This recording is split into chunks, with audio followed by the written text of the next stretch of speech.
Hey food lovers welcome back to my channel sunshine Ganga. అబ్బా! ఈ పన్నీర్‌ని చూసారా ఎంత కలర్‌ఫుల్‌గా ఉందో? అంతే ఫ్లేవర్‌ఫుల్‌గా సింపుల్ స్టెప్స్‌తో ఈజీగా ఎలా చేసేయాలో చెప్పిస్తానండి. అమ్మో! కష్టం అంటారా? నేను మీకు అండగా ఉండగా చింత ఎలా దండగా రండి చేసేద్దాం. దీనికోసం అయితే ఒక పాత్రను తీసుకోవాలి. తడిగా ఉన్న పాత్ర అయితే పాలు అడుగంటకుండా మనకి ఉంటాయన్నమాట. ఇది అందరికీ తెలిసిన టిప్పే తెలియని వాళ్ళ కోసం. నేనిక్కడ చిక్కటి 1 లీటర్ పాలు తీసుకుంటున్నానండి. చిక్కటి పాలంటే వెన్న శాతం ఎక్కువ ఉండేవన్నమాట.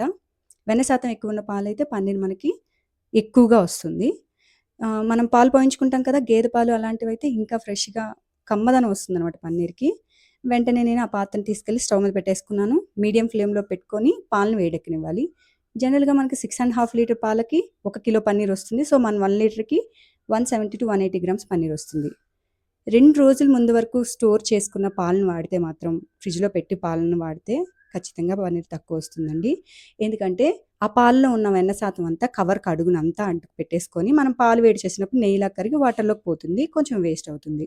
సో, నేనిక్కడ వెనిగర్ వాటర్‌ని ప్లస్ వాటర్‌ని కలిపి పక్కన పెట్టేసుకుంటున్నాను. పాలు వేడెక్కగానే ఒక tablespoon salt, 1 teaspoon pepper powder వేసి కలిపి కొంచెం పొంగొచ్చిన తర్వాత, అలాగే chilli flakes 1 tablespoon, kasuri methi 1 tablespoon వేసుకుంటున్నాను.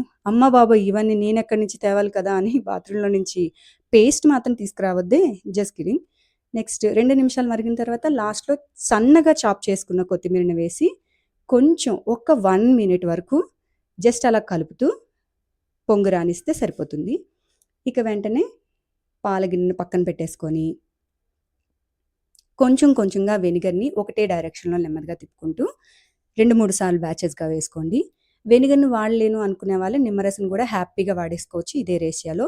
కాకపోతే నిమ్మరసాన్ని ఫిల్టర్ చేయండి. మనకి పర్ఫెక్ట్‌గా వస్తుందనమాట. ఇలా అయితే నాకు సరిపోయింది. ఇంకొకటి ఫ్రెష్‌గా వెనిగర్ బాటిల్‌ని ఓపెన్ చేసిన వాళ్ళకి ఈ 3:2 రేషియో కరెక్ట్‌గా సరిపోతుందండి. అంటే 3 table spoon vinegar, 2 table spoons of water. నిమ్మరసాన్ని కూడా హ్యాపీగా వాడుకోండి. బట్ చెప్పాను కదా! ఫిల్టర్ చేసింది. ఒక్క 2 నిమిషాలు మూత పెట్టి పక్కన పెడితే చూసారా ఇలా కడులయిపోయింది. మనకి కడులయిన తర్వాత ఎలా ఉండాలంటే పట్టుకోగానే స్మూత్‌గా ఉండాలనమాట. ఇలా స్మూత్‌గా. మరి వెనిగర్‌ని ఎక్కువ వేశారంటే గట్టి గట్టిగా వచ్చేస్తుంది. సో, ఇలా స్మూత్‌గా చూపిస్తున్న విధంగా స్మూత్‌గా ఉండాలి. ఇలా ఉండ కట్టడానికి చూసారా? కరెక్ట్‌గా కన్సిస్టెన్సీ అనమాట. ఇలా ఒక్క నిమిషం పాటు నెమ్మదిగా కలిపెడుతూ ఇంక మనం స్ట్రెయిన్ చేసేసుకోవడమే. ముందుగా ఆల్రెడీ నేను ఇక్కడైతే సెట్ చేసి పెట్టుకున్నాను. ఒక గిన్నె మీద స్ట్రెయినర్‌ని పెట్టుకొని వెట్ క్లాత్‌ని వేసుకోండి. కాటన్ క్లాత్ ఏదైనా సరే. మనకి పన్నీర్ అనేది తీయగానే వెంటనే ఊడి రావాలంటే మాత్రం ఒక కర్చీఫ్‌ని పిండి పెట్టుకోండనమాట. ఇక్కడైతే నేను పెట్టేసుకుంటున్నాను.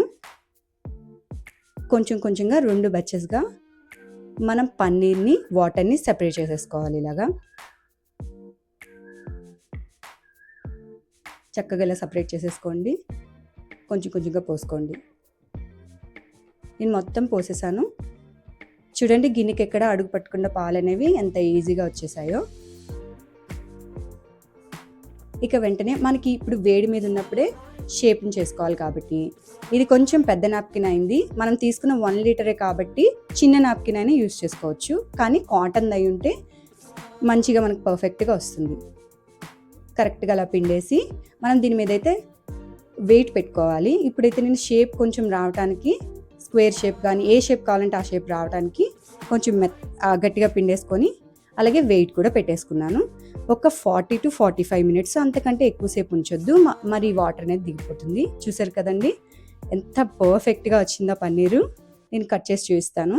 ఎంత సాఫ్ట్‌గా విగ్లీగా ఉంది కదా!